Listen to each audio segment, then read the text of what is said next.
Hello, hello. This is Michela Quilici, business growth and marketing expert. I work with business owners, entrepreneurs, coaches, consultants, and experts like you navigate your business growth on purpose. Welcome to my broadcast on becoming an elegant leader. Be seen, be heard, be valued. I believe that to truly be seen, heard, and valued, we must learn to step into our own self-leadership so that we can really become who we truly are and create massive success for ourselves. So this is a place where you can do that. I created this broadcast so that you can come and be supported and inspired to really step into your best self. So welcome to today's broadcast. Thank you so much for joining in. I am super excited to be here with you today.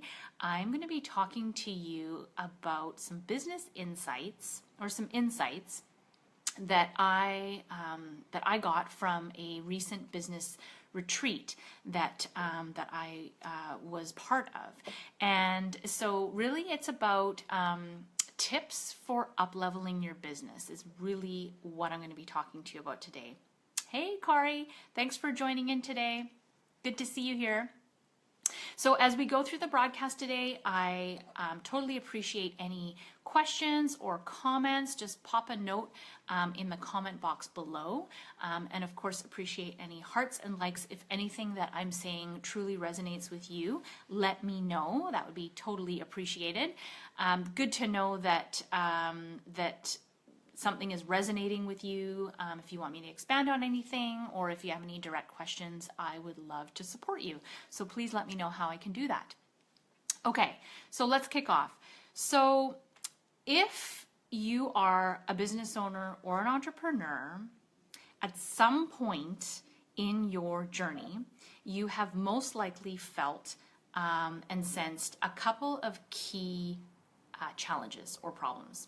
Number one, the life of an entrepreneur is isolating. It can be isolating, it can be lonely. If this resonates with you, give me a like or give me a heart and let me know that I'm on the right track. So the life and the journey of the entrepreneur can somewhat be isolating and can somewhat be lonely. Sometimes we can get a loss of perspective when we are in our day-to-day routine, grinding away at our business, working in our business, wearing multiple hats in our business. We can sometimes get this tunnel vision and we lose perspective on the bigger picture. We lose perspective on coming up with ideas, new ways of doing things, and just really kind of getting caught up in our day-to-day and our perspective that we have. And the third challenge that you might be experiencing as an entrepreneur or business owner is this fact that we wear so many different hats. We wear so many different hats. We have our hands in everything, and we can at times really lose sight of time management, and we can really get stretched in a lot of different directions. So what we want instead, if you're anything like me, what I want as a business owner and entrepreneur myself is I want to be able to have fresh ideas and perspective. I want to be able to have creativity and innovation. That's how we grow our business. That's how we take our business to the next level, is to come in with the fresh perspective. And how about validation? That's one thing that I know any of you who have had any sort of validation of the fact that, oh my gosh, I'm not alone on this journey. It just goes a long way to keep fueling the journey. The fact that we're not alone and we're not the only ones that are dealing with a particular issue. And so it really helps. It helps us to move with more ease and more flow in our business and focusing on the right things, freeing up time, and really working on those things that will keep our business moving forward. I like to call them the key drivers of the business.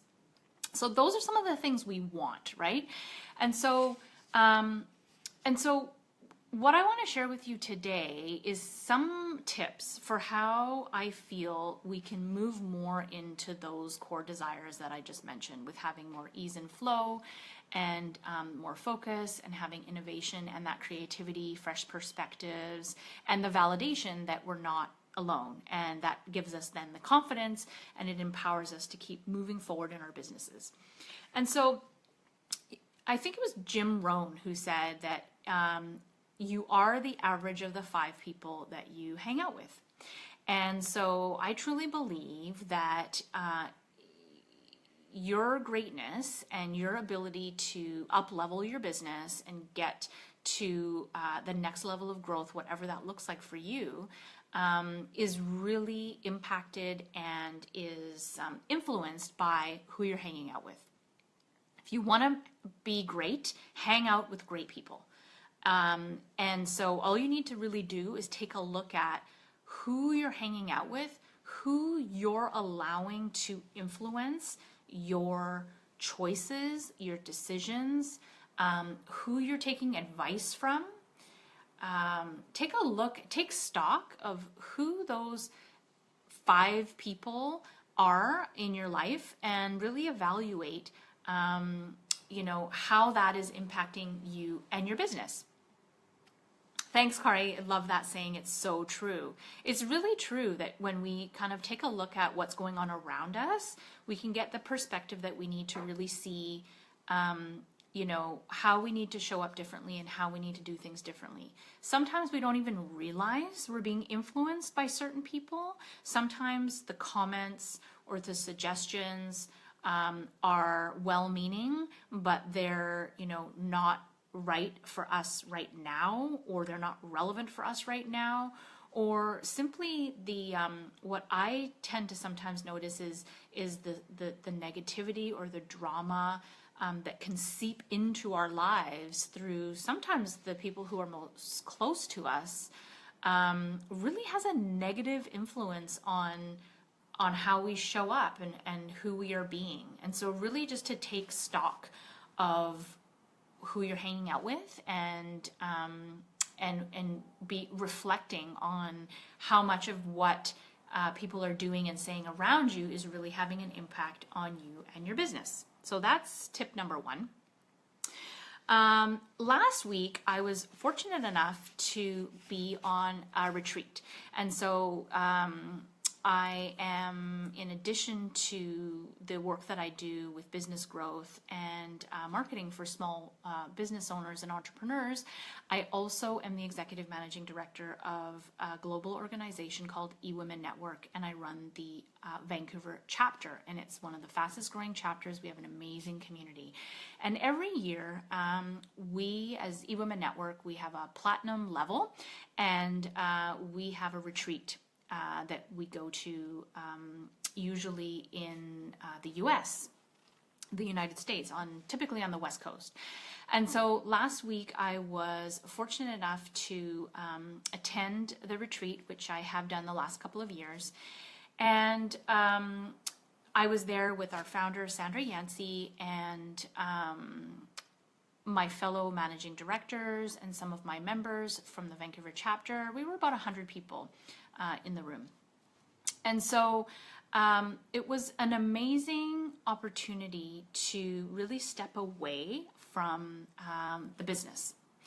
And when I go to these types of retreats and conferences, I find that it really gives me the perspective that I need to be able to up-level my business. And so that's why I wanted to kind of share some of my thoughts about my experience there. And what I found was that not only was Sandra's business training really inspiring and practical, also meeting with like-minded women and some men, and just to share best practices. We had some amazing networking opportunities, and it was really just always so validating to learn that the entrepreneurial journey is so predictable, and so we are all going through the same steps as a business owner. Some people are a little bit farther along than others, but business growth, what I know about being a business coach and having this expertise in this area is that business growth is very predictable. There are certain steps that you have to go through, and if you know the order of the steps, and if you know how to execute on the steps, that is what's going to make the difference in terms of being able to fast track yourself to the next level of business growth. But we all have to go through those steps, and so how refreshing it was to talk to other people, to find out where they're at, what they've done, what successes they've had, what worked, what didn't work. Talk about up-leveling and fast-tracking. It's amazing to get insight like that. So it was an amazing opportunity. So, Kari, I think you've got a question here. So let me just pause for a minute and see what this question is. So our direct environment influences us more than we are even aware at times. Yes. Question, when you're aware of the drama, what steps do you take to separate yourself from it? Okay, so this is a really good one, and one that I've been working on for a really long time now in terms of the drama. So one of my favorite teachers is Pema Chodron, and she's a Buddhist monk. And there, in Buddhism, there's a notion around attachment, and attachment to the drama, attachment to the story, attachment to to bring it into realistic terms, attachment to maybe the tape that's playing on in your mind, or the storyline that people are feeding you. These are all different versions of drama, all different versions of attachment. And so the Buddhist practice is all about practicing non-attachment. And so a couple of tips that I want to share around this is to, number one, be clear about when you are experiencing drama, finding yourself in the drama, listening to someone else's drama. Usually it's a heightened emotion. There's a storyline attached to it. And the way that I notice it is I get this feeling inside of me that starts to really bubble up, and I get anxious, and I just feel like, I really feel it in my body. I feel in my body that I'm getting anxious and I'm getting stressed out. And so number one is to realize and be aware of the drama. And sometimes the drama or the storyline, it sneaks in, and sometimes you don't know that's what it is. Like, for example, gossip is a form of drama. So being aware of people complaining, people gossiping, or you doing it yourself. So all of these forms of drama. So number one, being aware of the drama and understanding that you are not the drama, you are not the storyline. The storyline is the storyline, and the truth is what's behind the storyline. So that's step one. Step two then is to then, as Pema Chodron likes to say, fall in love with the Shenpa. So the Shenpa is attachment. And so what I like to say is, I repeat a mantra to myself, which is, I will be aware of the Shenpa and release the Shenpa. I will not attach myself to the Shenpa. And so you don't have to use those words. You can say drama, you can say storyline, but really it's about, number one, I recognize the storyline, and then you need to stop, and then you need to walk away and release yourself from it. So maybe it's, that friend or colleague that always calls you to complain or vent. That's drama. Maybe you find yourself going into this spinning mode of getting frustrated and angry. That can most likely be Shenpa and drama as well. So it's really, hope this answers your question, Kari. It's really about, number one, understanding there's the storyline and the drama, and then there's, and you are not the drama, you are not the storyline.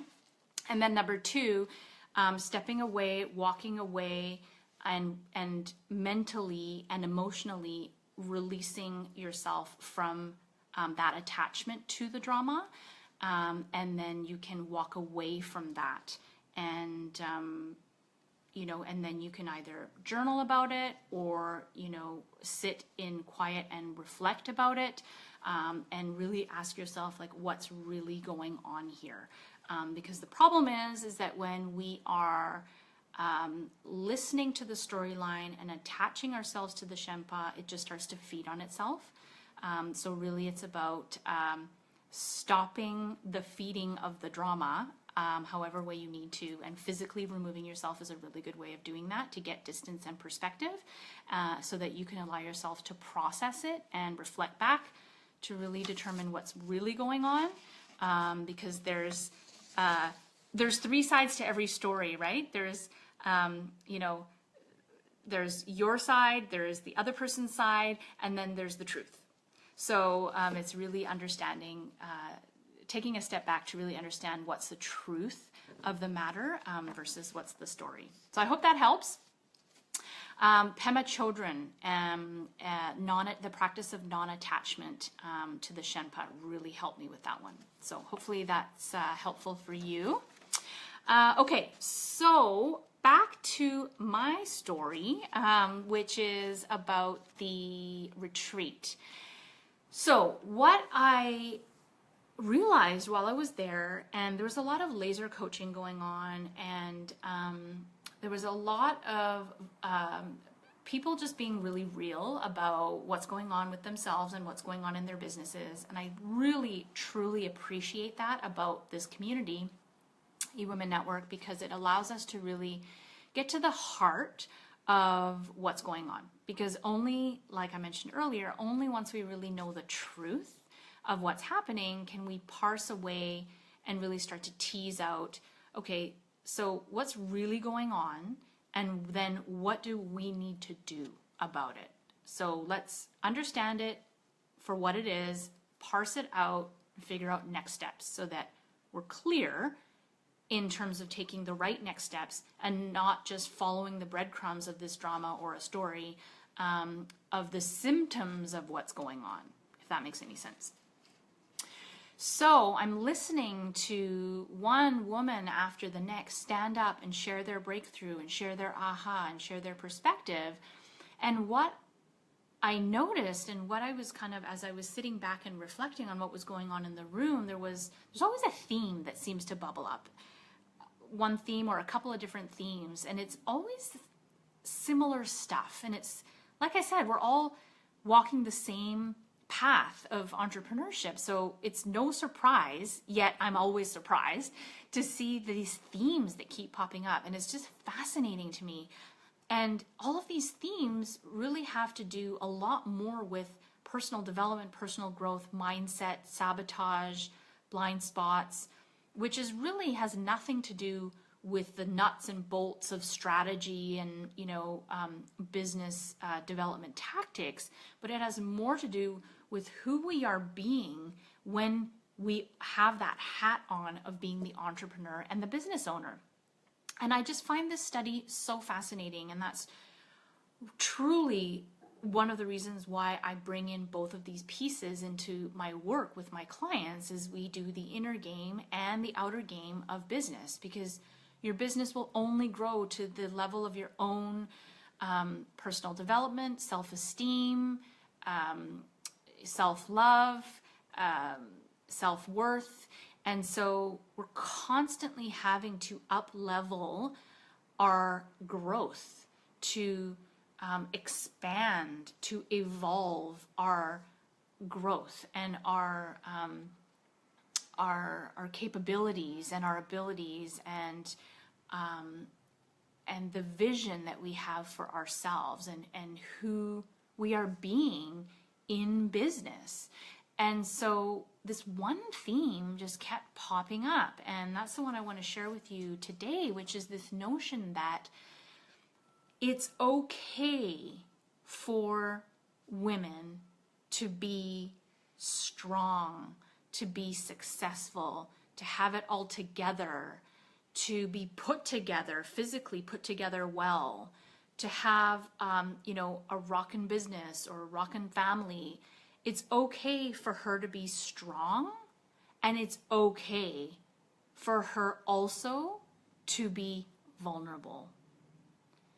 And I think sometimes in business, what happens, especially with really strong women who are mission driven, they're clear, they're goal oriented, and I know I'm one of them. And I see this a lot with my clients too. And it's okay for you to be both and. You don't have to be either or. You don't have to be strong all the time. In fact, being strong all the time then becomes a blind spot. It becomes the weakest link. You have to be able to be okay with stepping into this spot of being vulnerable, of not having it all together, of not pretending like you've got it all together when you've had, challenges at home or with your kids or, with your spouse or with your aging parents. Plus you're trying to run a business and you've got staff and you've got to deal with cash flow and. So when, one of these gals stood up and she was just like, talking about the fact that she's got it all together and she's super successful and she's top, in her field, and, she's getting some pushback from her husband, and her husband just lost his job and now he's a little bit resentful that she's so successful. And then all of a sudden she's like, yeah, but it's okay. But really, it's not okay. It's not okay. She was feeling really stressful. She was frustrated. She was tired. She was feeling like she had to keep it all together. And I don't know about you, but that story really, really resonated with me a lot. I am challenged by this quite a lot myself. And again, I see this happening with my colleagues and with my clients where, sure, we can handle a lot and we're really successful, but it's super important for some days just to let it all hang out and say, it's not okay, and that's okay. Rather than saying, it's okay, I got this, I'm going to totally reframe it to say, it's actually not okay, but that's fine. I'm okay with it not being okay. Kari says, know thyself, both strengths and weaknesses. It's true authenticity, which is true strength. Such important wisdom. Absolutely. And, I know that I was definitely, raised in a situation where, I had to keep it all together, and I felt like I had to keep it all together. And when you're capable of a lot, you have high standards for yourself. And if you are capable, most of the time people will, because they see that you're capable, they'll give you more to do, or they will ask you for help because they see that you can handle it. And that's fine to a certain degree, but I think we really need to be careful when we're setting these high expectations on ourselves, that we tell ourselves this story, which is, I have to be strong all the time and I can't show that I'm weak. I can't show that I'm vulnerable because then that negates the strength, which is totally crap. That is not the truth. The truth is you need both and, because you need to be strong sometimes, and sometimes you need to be vulnerable so that you can get the support or get the help or allow the information to come through, or tap into your creativity, tap into your innovation by allowing yourself to be vulnerable and sit in the not knowing, sit in the unknown, so that you can tap into that wonderful and beautiful female energy that will allow you to then pull in the wisdom that you need in order to then take that and transmute that into the strength again. It's actually the fuel for the strength. Your vulnerability is fuel for the strength. Now, there is a fine line between vulnerability and credibility. So you want to make sure that you're walking that fine line of not shooting yourself in the foot in terms of negating your credibility. which is a whole other topic for a whole other day. But let's just say that being vulnerable and standing in that truth is so powerful and so necessary. Okay, so where was I going with this? So really, it was so comforting, it was so comforting to know, and that validation, her being vulnerable and standing up in front of 100 people in the room and saying, this is what's going on for me, and then getting some support and some laser coaching around that so she can get out of her own head and, so that she could, that was a blind spot for her. And the thing with blind spots is that we can't see them because usually they're like right here and we can't see them, but other people looking at us can see them. And so when we can have those blind spots called out a little bit, we can shift our perspective. And when we shift our perspective, it's like looking at something with new eyes. And that changes everything. It's a total game changer when you can consistently just keep that fresh perspective alive. So we're all walking the same journey, and it was just so comforting to see that and so validating. And so for her to step into that, be vulnerable, share that, she got so much reassurance from other people in the room. She got so much validation. And then what she did, actually, that was really important what she did, not only for herself. So what that did for her was she was able to get the support that she needed to break through that mindset. She was able to get the support from fellow entrepreneurs saying, you got this, it's okay, it's all good, you're normal, this is what you're going through is normal. So it normalizes things for her and makes her just relax in that support and be held by that. And then the third thing that it did was, by her doing that, that actually gives permission for other people to do the same thing, which is such a brilliant ripple effect. Because can you imagine what kind of world we would be living in if we could all give ourselves permission and be the beacon for the next person and the next person and the next person, so that we can be held and lifted up and be held in that comfort and support, so that we can evolve and grow and learn and love ourselves more, and learn how to support ourselves more and have more ease and grace and elegance and flow. My gosh, the world would be such a different place if we did that. And that's why it's such an important topic for me, and it really hits home, because this whole piece around really being seen and being heard and being an elegant leader, this is all part of that. And thanks, Kari, for your comment. Vulnerability is fuel for the strength. An amazing mantra for every day. Absolutely. I'm a big believer in mantras, and not only saying the words, because I think saying the words is just part of it, but what's really helped for me is to be able to really reflect and then integrate that into the reality and actually doing it. So not just saying it, but actually doing it and being it, to really transmute that healing, the storyline, and healing the fact that we've been conditioned to feel like being vulnerable is a negative and being vulnerable is bad. So I'm all about healing and transmuting that. So thank you for sharing that, Kari. That's a great mantra. Vulnerability is fuel for the strength. I love it. Okay, so what else do I want to mention? Let's see here. Okay, so why don't I just go straight into some tips for up-leveling your business? Because the reality is, wherever you're at, whatever stage you're at, there's going to be certain things that you'll need.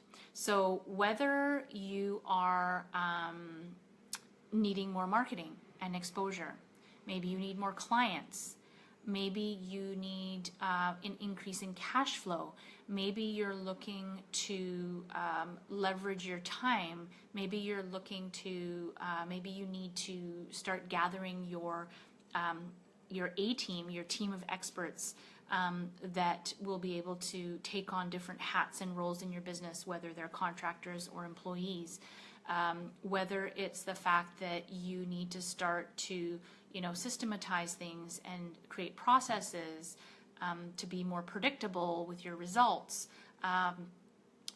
There's just so many different areas of the business that you might be up against right now. And it depends on where you're at on that trajectory, but there's going to be something that you're up against or that you're working on. Always, always, always, always. So my tips are really for how to up level. So here's the thing. I am not a proponent of suffering or pain.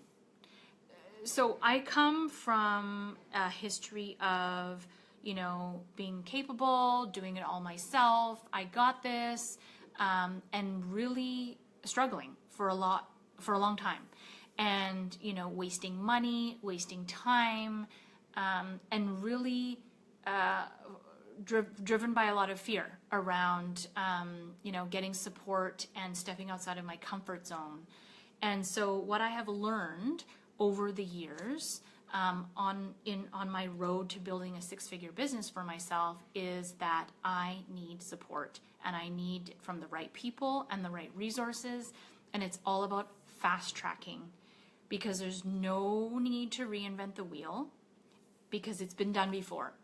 It has all been done before. Doesn't matter what kind of business you're in. And I know a lot of people say, well, I'm unique and my business is unique and I'm unique. Yes, we are all unique. We're all totally unique. And that is very cool and very real. But simultaneously, our businesses, the business as an entity is not unique. It's very predictable and it's very step by step. So here's some tips for you. 1, schedule time away from your business and physically go to a different location, and do that regularly. Whether it's going to a conference, going to a business retreat, whether it is taking your laptop and going to, renting a condo, or going to stay with a friend or a family member in a different location, whatever the case may be, plan for that, because there is something that happens when we are physically removed from our day-to-day routine and our comforts and our, the things that we just kind of are rote for us. We do this all the time, and it's just like we're phoning it in, right? You know that term, like phoning it in. So there's something magical that happens, and there's no formula. Like, I'm a strategist, and if I could give you a formula for this, maybe one exists, and if you know what it is, tell me what it is. But there's something magical. There's something magical that happens when we remove ourselves from what we know, and we move into an unknown zone or an unknown area or geographically a different place. So what I did when I was in San Diego, which worked really well, was I booked time to go to the retreat, and I was fully present and fully there for the days of the retreat. And then I extended my trip and added 3 extra days.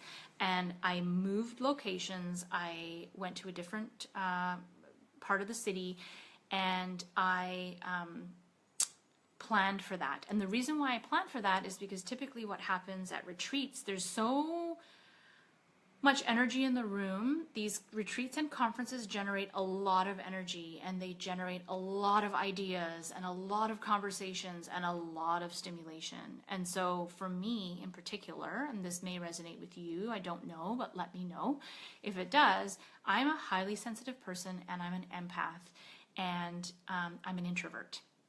And all of these things I think are amazing.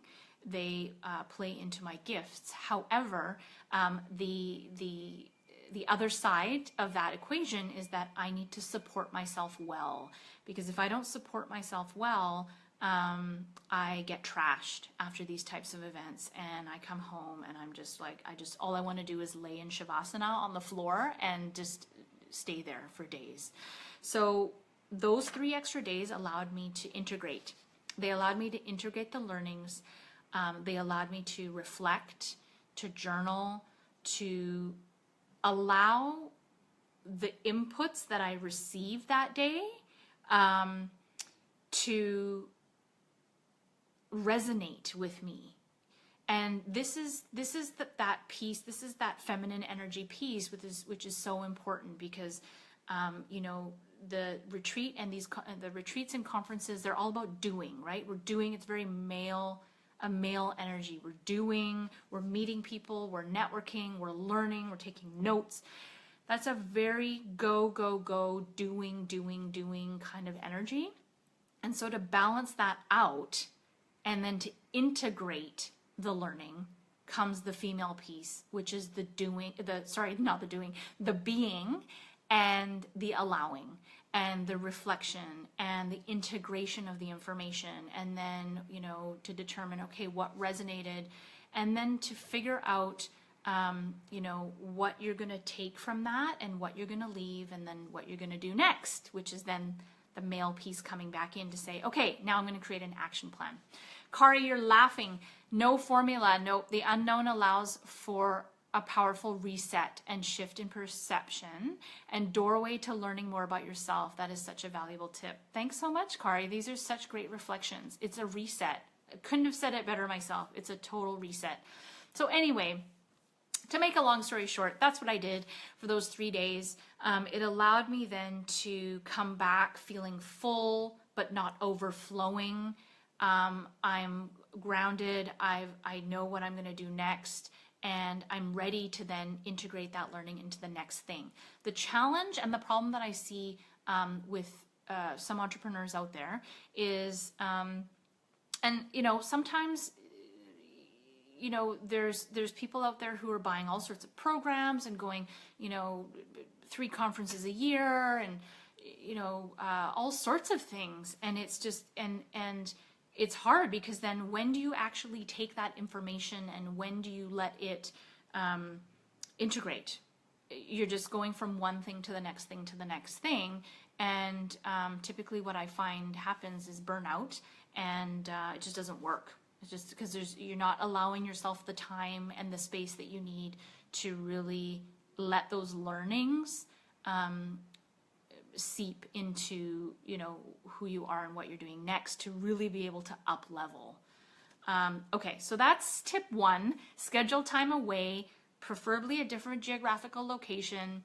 Physically go there, do it often, and magic happens. Trust me.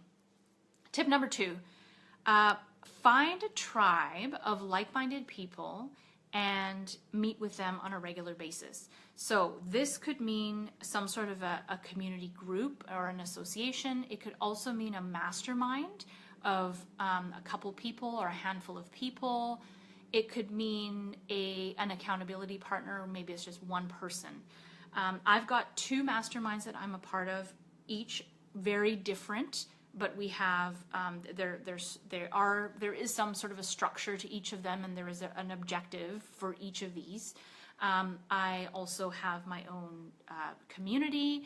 I have actually a number of different communities, and I've got a number of different mentors. And what happens is that back to the original challenge that I mentioned at the beginning of this broadcast, this isolation piece, and this whole notion around getting support and being validated, that is what these kinds of groups do. I mean, they do a lot of other things, but this is a really great way, again, in order to up level your business, to really get plugged in. And again, find a group of like-minded people. You all have share the same objective. You all share the same values, preferably. And so that you can create a safe space to be able to share and do what you need to do in order to get the support that you need. And the only thing I would caution or mention about that is make sure that there is some sort of a structure, and make sure that there's some sort of purpose at the very least. So what you don't want is get into a situation where you're with a bunch of people and it just becomes a bitch fest and, venting and complaining, because then we get into that drama piece that I talked about earlier, which is then, how is that actually helping you to up level? How is being in that kind of environment helping you to shift your mindset, to get a different perspective, to get insights? Usually it's not. So again, you just want to be really cautious about who you want to choose to spend your time with and what you are choosing to spend your time with doing in that particular group or with those particular groups, and reevaluate it every year and see if it still resonates.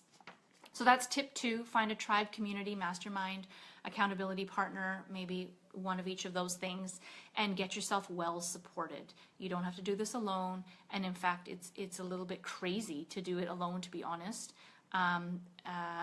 if you want to support yourself well. All right. The third tip is sorry, I'm just looking at my notes here. I know what I was going to mention. So be a leader, not a follower. Okay, so this is a kind of a follow-up to the previous tip, which is be really cautious around your needs. And, you never want to be the smartest person in the room. So there are times when you might outgrow your group. And it's okay. It's okay if you do that. It's better to be in a room with people who are way more successful than you, because you'll have so much more to learn and to grow from, and they will be pulling you up, and they will be able to inspire you and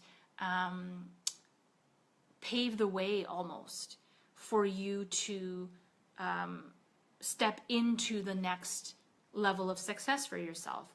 When you are the smartest person in the room, that's not going to happen. That's not going to happen because you're probably the one that's pulling everyone else up, and you're probably the one who everyone else is coming to for advice or support or tips or insight.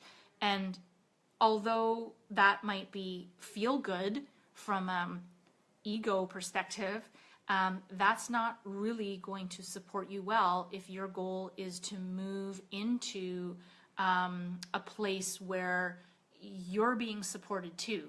And this is something, again, that is really dear to my heart, because as a recovering overgiver, where traditionally and historically I have been the one that everyone comes to for support and for help, and I'm there to serve and to support people, that wasn't really helping me at a certain point. So because I was not getting served, I was not getting supported, I was not getting filled up, I just was giving to all these different people and being totally depleted. And so I had to make some tough decisions around saying no, around changing my group, around saying yes to myself and saying, you know what, this is what I need to support myself well. Doesn't mean I'm going to stop giving and stop supporting others, but it also means that there's a balance of surrounding myself with people who are way more successful than me, way smarter than me, and who can see things in me that I can't see for myself. I've been so blessed to have so many different mentors and women who have, nudged me and said, "Oh, Michela can do that. You should really step up for this opportunity, or you should really think about doing this thing." And if they hadn't mentioned that, I never would have thought of it myself. Never in a million years. And so many wonderful opportunities have come up for me by surrounding myself with those types of people who can really be there for me too. So that's my point with this particular tip, which is just make sure you're not the smartest person in the room. If you are, or if you have become that way, you might want to reevaluate your group. You may have outgrown your group. You may want to go and find some additional support elsewhere to see if you can get more support that you need. And what else? I think that the fourth tip is really about, just attending conferences and retreats. And again, I think it's important you find a like-minded community, and that you make sure that it is not just the rah-rah kind of conference and retreat, because with the rah-rah kind, although that's great, you're there and you're getting inspired and you're motivated, and you're by osmosis, that energy, you're feeling that energy. The challenge, if it's just purely simply rah-rah, is that when you come home, then you crash, because you were being held up by the energy and the inspiration in that room. But if that's all that it was, then when you come home, you don't have that support anymore, and that energy has nowhere to go. And so it just kind of falls. And you can feel that. You can definitely feel it when you come, you come back, and re-entry is a bit rocky, and maybe you feel kind of down or depressed. You start to think about all the things that you learned, and all the amazing things that you learned, and then all you can see is the fact that you have such a long way to go. So again, make sure that there is some availability for you to have not only inspiration and motivation, but also sharing with like-minded people, connection, real connection, and some real tangible takeaways, so that when you come home, you can ground yourself in starting to implement one or two or three things that you learned to be able to up-level your business. Okay, those are my 4 tips for up-leveling your business. I hope that you have resonated with some of the stories that I've shared, some of the insights that I've shared. I totally appreciate all of your hearts and likes and your comments and your questions. Thank you so much. I have another comment here from Kari. Such incredible insight and wisdom in this broadcast. Thank you so much. Appreciate you, and getting reset, the value of getting away and getting reset. So important. And let's see if I can see more on this comment here. There you go. Clarity, connection, authenticity, and passion. Thank you so much for sharing, and for sharing the video too. So if this broadcast resonates with you, if you've got any colleagues, clients, friends who want some tips for up-leveling their business and up-leveling their life, please share this video with them. My whole purpose is to ignite people like you into your own awareness, so that you can really step into the next best version of yourself, and create success for yourself. So be visible, ignite your potential, express your brilliance. The world is waiting. What are you waiting for? Thanks for watching, and I'll see you next time. Bye for now.